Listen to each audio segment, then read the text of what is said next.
narito na naman tayo para sa isang napaka-sweet at nakakakilig na love story nila Kalingap Edu at Ate Viancy. Tulad mo ay aking makilala at kung ano ako. Sa pagpapatuloy ng ating video ay pumunta si Kalingap Edu sa bahay nila Ate Viancy para naman sunduin si Viancy at ang kanyang pamilya papunta sa groundbreaking ceremony ng kanilang bagong bahay. Pagkarating doon ni Kalingap Edu ay naghahanda pala ang kanilang buong pamilya kasama ang ibang kamag-anak para sa kanilang piyesta sa kanilang lugar. Kaya naman naghantay muna si Kalingap Edu at nakipag-usap kay Ate Viancy sa mga iba't ibang bagay habang inaantay na matapos sa paghahanda ang papa ni Ate Viancy at ang kanyang pamilya. Sa kanilang pag-uusap ay sinurprise ni Kalingap Edu si Ate Viancy ng isang bouquet ng bulaklak. Kaya naman natuwa si Ate Viancy at nag-usap muna sila bago umalis papuntang groundbreaking ceremony. 7 pa kata. Grabe. Parang hindi sigurado yung sagot mo ah. 6 pa lang yata. 6? Ayun ko po. Oh. 6? Di ba 5 na nakaraan? Masaya ka ba? Masaya ka ngayon oh. Ayun po. Siyempre. Bakit? Kailangan pa po bang itanong? Siyempre kailangan ko malaman kung saan ka, kung anong nagpapasaya sa'yo. Kayo po. Charot. Hindi na nakakagulat para sa lahat na magbigay ng regalo si Kalingap Edu para kay Ate Viancy. Nagbigay nga siya ng isang crochet na bouquet ng flowers para kay Ate Viancy na may ilaw-ilaw pa. Kaya naman natuwa si Ate Viancy sa gift na ito.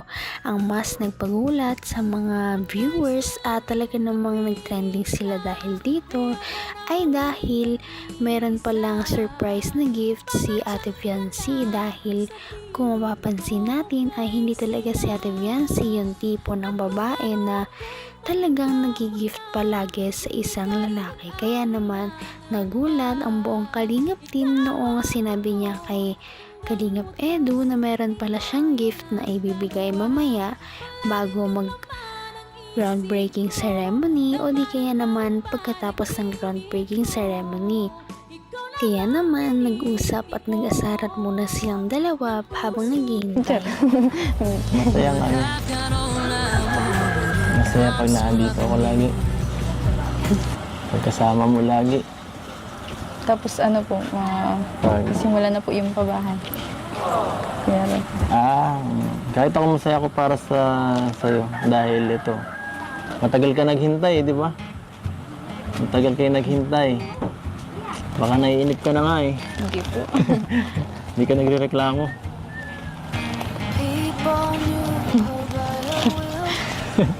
Kaya bakit? Tsaka ano, good news.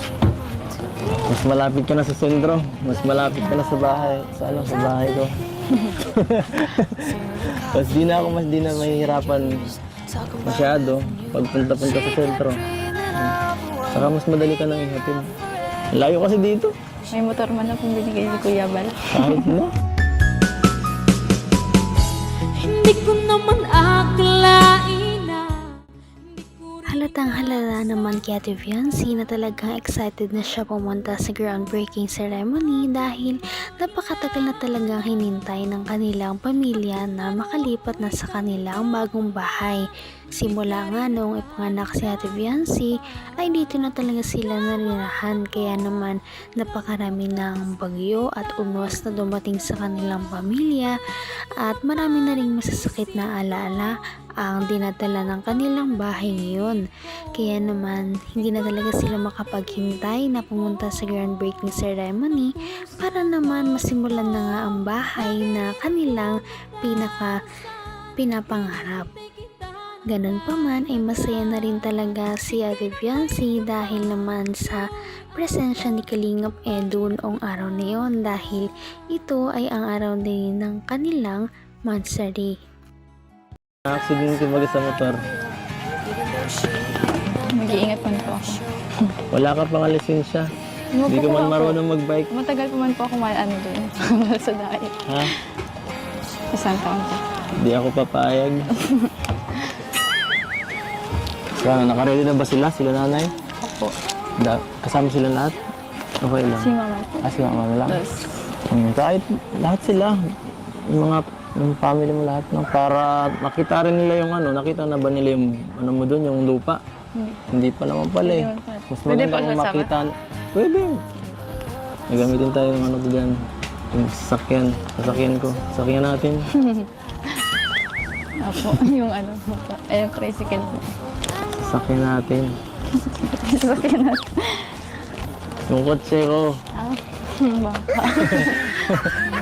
Halata din kay Kalingap Edu na talaga namang excited na siya sa paglipat nila Ate Fiancy dahil ang bagong bahay nila Ate Fiancy ay malapit na sa bahay nila Kalingap Edu kaya naman hindi na ganun masyado mahirap magbiyahe at matagal bago niya makita si Ate Fiancy. Magiging malaking tulong talaga ang bagong bahay nila Ate Fiancy para naman mas malapit sila sa isa't isa. At ganun pa man, mas malapit din talaga ang bagong bahay nila Ate Fiancy sa school niya. Kaya naman mas magiging madali ang kanilang pamumuhay kung makakalipat na talaga sila doon sa bago nilang tirahan. Kaya naman, excited na talaga ang lahat. Masyado. Para sa birthday ko ata yun. Para daw sa Ang laki naman po. Parang ang laki nga. Nag-17 pa lang po ata. Nagsa-17. Mahal-mahal ka ng pants mo eh. Kaya, Mahal-mahal ka kasi ng mga pants mo. Ito, ginintuan pa oh. Ay, grabe oh. hira po. Grabe, kasya ka ba dito? Ay, stretchable mo pala. Parang ang taas. Taas na. Para sa akin ito kasya. Sa inyo po kasi yan. Baka akala nila fixed scooter ka. Ang taas talaga eh. Ang taas. Mataas siya guys. Parang madibo ka na na. Kaya nakakaya po. Gusto mo 18 ka na sa birthday mo? Okay lang yan. Tapos, para din ako magparahalat. Kaya pala hindi sila makaalis dahil nga hinahantay ni Kalingap Edu at Fiancy ang papa ni Fiancy na matapos sa pagluluto at paghahanda. Kaya naman bago sila umalis ay binigay muna ni Kalingap Edu ang ilang mga package na galing sa mga supporters nila at sponsors. Nagulat sila noong tumambad ang mga malalaking gown at mga dress para kay Ate Fiancy. Ito pala ay para daw sa mga susuotin niya sa nalalapit na birthday ni Ate Fiancy. Ilang months na lamang daw ay magkakaroon na si Ate Fiancy ng 17th birthday party. Kaya naman ito ay pinadala sa kanya ng mga supporters para ito na rin ang kanyang susuotin sa kanyang party. Tagalan ako. Ito naman para sa bahay nyo. Mga kurtina yata ito. Ano? Thank you po sa nagbigay. Kurtina. Kaso di ko na ano, baka kumalat po. Masyadong. Saan po galing yan? Di sinabi ni ate kagabi ni asawa ni Kuya Redzo yun eh. Thank you po. Nalimutan ko. Wala kasi nakalagay. Salamat po sa gown. Tapos dyan po sa cortina. Oo. Na nagbigay po. Ay, grabe. Suotin mo yan sa birthday mo ah. Grabe. Napakaganda mo siguro dyan pag sinuot mo yan. O bakit? Bagay naman ah. Mukhang bagay naman sa'yo yun ah. Ito. Kayo po kasi. Parang si Elsa dito. 17 pa lang yan po. Ha? Ayaw ko nga po mag-ano. Okay lang yan. Alam ko namang gusto mo eh. Celebrate. Alam ko namang gusto mo yun. Mahal na mahal talaga si Viancy ng kanyang mga supporters. Hindi naman natin masisisi ang kanyang mga supporters kung bakit siya mahal na mahal dahil sa taglay na ugali ni Viancy na sobrang bait at mapagmahal sa kanyang pamilya. Deserve niya ang mga pinadala sa kanya ng mga sponsors. Talaga namang nagpasalamat siya dahil sa birthday niya ay hindi na siya gagastos ng mga damit. Para kay Viancy ay napakagarbo na ng mga ito, kaya naman nahihiya din siya na tanggapin ng mga ito. Ngunit alam naman natin na si Viancy ay mapagpahalaga talaga sa mga bagay na binibigay ng mga sponsors, kaya naman abangan natin ang pagsusuot ni Viancy ng mga gown na binigay sa kanya sa mga susunod pa nating mga video. Ngayon'y Kaya naman, sana ipatuloy natin silang suportahan at mahalin si Viancy, si Kalingap Edu at ang Kalingap team. Yun lamang at maraming salamat sa panonood. Abangan natin kung magkakatuluyan ba talaga si Kalingap Edu at Viancy. Hanggang sa muli. Bye!